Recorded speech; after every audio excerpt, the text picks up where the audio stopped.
particular country? If there is a shutdown, how many federal workers do you plan to lay off? Well, we may do a lot, and that's only because of the Democrats. And as you know, they want to be able to take care of people that have come into our country illegally, and no system can handle that. And so we're totally opposed on that. But we can't take it. We just can't do it. I'd love to do everybody. I'd love to do the whole world. But our country can't handle people that come into our country illegally. And they want to give them full health care benefits. They want to open the wall again. Can you believe it? I can't even believe it. They want to open the wall. They haven't taken away boys playing in women's sports. They haven't done that. Men playing in women's sports. It's like they don't change. They lost an election in a landslide, and they don't change. How long do you plan to give Hamas to respond to the ceasefire proposal you put out? We're going to do about 3 or 4 days. We'll see how it is. All of the Arab countries are signed up. The Muslim countries all signed up. Israel's all signed up. We're just waiting for Hamas. And Hamas is either going to be doing it or not. And if it's not, it's going to be a very sad end. Do you have a deadline, Mr. President? Is there room to negotiate, or is this a take it or leave it deal? Is there room to negotiate with Hamas, or is this a take it or leave it deal? You know, with Hamas, we want very simple. We want the hostages back immediately. And we want some good behavior. And, you know, it's pretty simple. You don't get simpler. Think of it. We've signed every country in the Middle East. This is like an impossible thing. It's never been done before.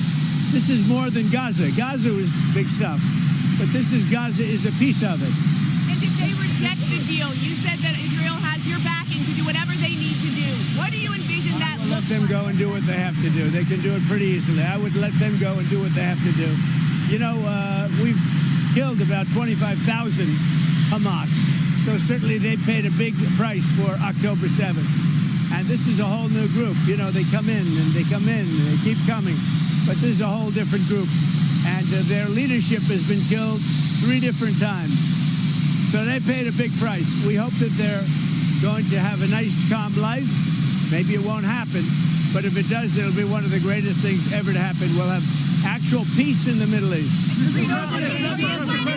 Are you preparing to take strikes against drug gangs in Venezuela, sir? We'll see what happens with Venezuela. Venezuela has been very dangerous with drugs and with other things. And they've been very, very dangerous. So we'll see what happens with Venezuela. We had a lot of drugs coming in through water. We call it water drugs, just a simple term. We don't have any boats on the water. There are no boats. There are no fishing boats. There are no anything.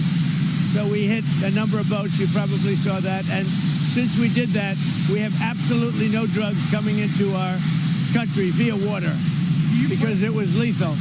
And now we'll look at cartels. We're going to look very seriously at cartels coming by land.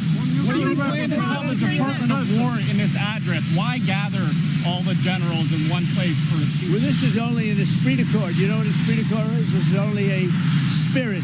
We're going to be talking to him. Pete Hegseth is talking right now. I'm going to have to leave because I have to talk to him. But these are our generals, our admirals, our leaders. And it's a good thing. A thing like this has never been done before because they came from all over the world. And there's a little bit of expense, not much, but there's a little expense to that. We don't like to waste it. We'd rather spend it on bullets and rockets, frankly. But this was the one time we had to do a great spiritizing. It's going to be great. I've seen it already. We have every general, every admiral. We have great people. We have our real warriors over there. And when they're not good, when we don't think they're our warriors, you know what happens? We say, you're fired. Get out. We had some real bad ones last time. You know, I rebuilt the military, the entire military. But I had a couple, and I had unbelievable people. To do that, you have to. But I had unbelievable people in there.